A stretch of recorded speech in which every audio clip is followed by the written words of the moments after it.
Let's play a little game. I want you to guess what percent of my audience is made up of women.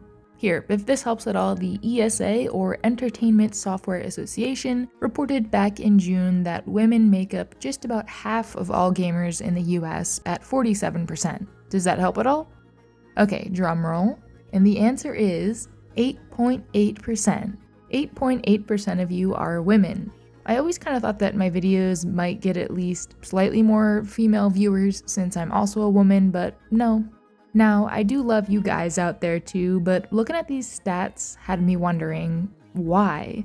I guess probably something to do with the genres and games that I cover or whatever, but then I started to think about the developers themselves. I was able to come up with a few women-made games off the top of my head, but about half of this list completely surprised me, and I had to do a bit more digging than I expected. So today I want to go over my findings with you, games that were made either completely by women or had them in lead roles. And before anyone starts typing down in the comments, I don't care who makes my games, I just want them to be good.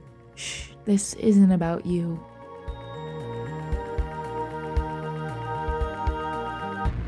The first one was a huge surprise, actually. Released into early access a few months ago, it's a speed climbing horror game. White Knuckle, anyone? Holly Jenka is the lead dev on this one, and she's the one who originally posted the game's demo on itch back in October of last year. The game now has another artist and a sound designer working on it, and together they make up Dark Machine Games. In Holly's own words, you can probably thank me for why you fell to your death and for the overall tone of White Knuckle. And fall to my death, I did. I gave the game's demo another shot for this video, and it ain't easy. Aside from the usual managing your stamina and planning your route type stuff that you'd expect from a game like this, the trickiest part for me was actually the item usage. You can pick one item up in each hand, but if your hands are full, then you can't climb. This issue can be solved just by putting the stuff in your pockets, but then you gotta hang on with one hand, reach in your pocket with the other. It's a whole thing. Definitely a unique experience though. In September, White Knuckle will be getting its first major update, the Abyss update, which adds a new region, presumably called the Abyss, along with new items, NPCs, perks, and other goodies, so it might just be the perfect time for anyone who's interested to jump in. I mean, look how sick this game is.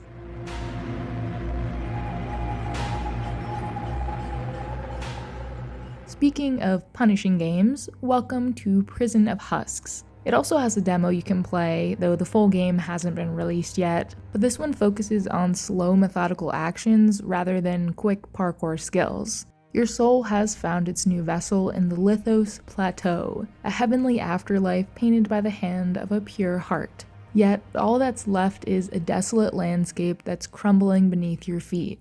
Prison of Husks started off as a portfolio project in 2023 by Tammy Morley of Glasshead Dolls, with the goal of creating a nostalgic, esoteric fantasy game that inspires feelings of wonder, whimsy, and melancholy. That definitely rings true. Last year, full production on the project began, and the studio hired 2 other contractors to help with art and animation. If you've played any indie Souls-likes, then you probably know what to expect here, with a big focus on that interconnected level design we all know and love. I'm an especially huge fan of this shot, like I need to explore this place right now. But alas, the demo only lets us roam around this castle. Still a great time. The game just got a new gameplay trailer as part of Gamescom last week, so I'm hoping to hear more news from Glasshead Dolls soon.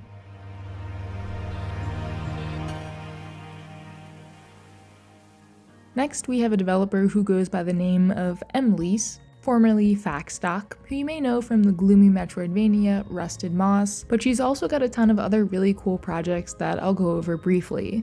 Prior to Rusted Moss, Emlise made a lot of platformer and top-down action games like Tower, a small action game where you're tasked with ascending a large tower, and Rev, which is about hunting down prey as part of your fox pack in some overgrown ruins.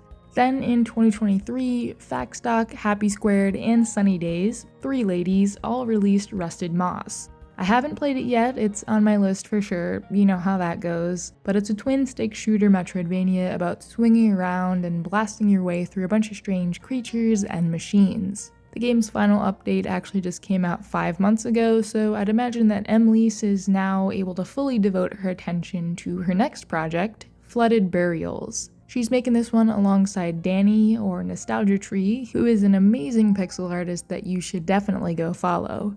And good news, this game does have a demo. It's obviously gorgeous, we knew that much, and it's also quite snappy and flowy once you get into it. Basically, you're exploring this tower that's sunken into the water, which you then need to drain by completing levels in order to keep heading further and further down. And it's got tons of combat, platforming, puzzles, and of course the mysteries of this ancient place that you slowly uncover along with the protagonist, Farah. Definitely go check out Emlise's page if any of these games speak to you. There are a lot of great ones for action-y platformer fans.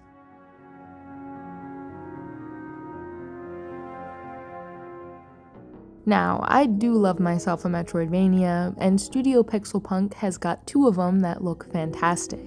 Unsighted, which came out back in 2021, and Abyss X Zero, which is currently in production.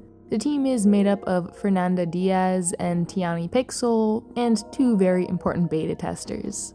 Unsighted is set in the ruined city of Arcadia after a big human automaton war. It seems to be more of a combat-focused Metroidvania with tons of loadout and weapon options to suit however you like to play. As an automaton, your life force is gradually draining away, so you need to spend your time wisely in order to save the right people and finish your ultimate quest.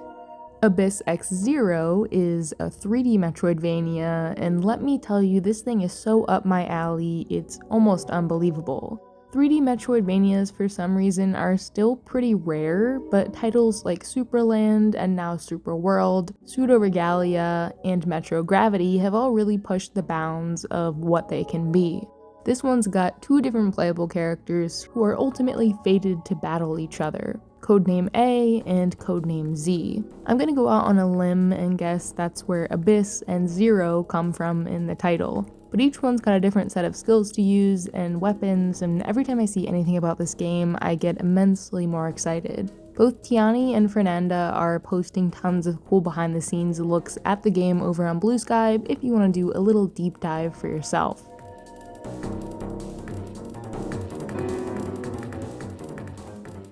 But if you're not about all that fast-paced stuff and prefer narrative-heavy games, well, then you probably already know who this next developer is. But if I can get just one more new person on board here, then I think I've done my job.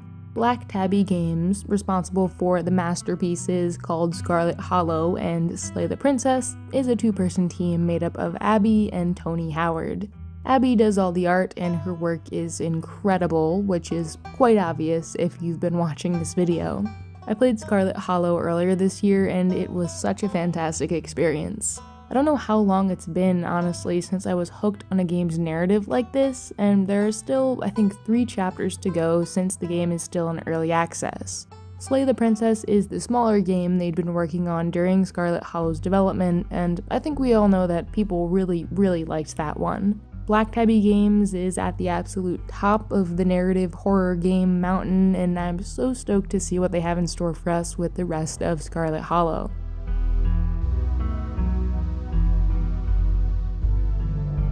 I guess since we're doing horror, we should talk about the big one, Signalis. Created by Yuri Stern and Barbara Whitman at Rose Engine, this is pretty much the indie survival horror game of the decade, the century. It's the first one I played after finally breaking into the genre with Resident Evil, and it is quite unsettling. Don't even get me started on these 3D first-person sections. Genius and terrifying. Even more bonus points, since the game came out on my birthday 3 years ago. I don't have anything to say about Signalis that hasn't already been said 1,000 times over, so just go play it. And it doesn't matter what type of game or genre Rose Engine dives into next, I will be there.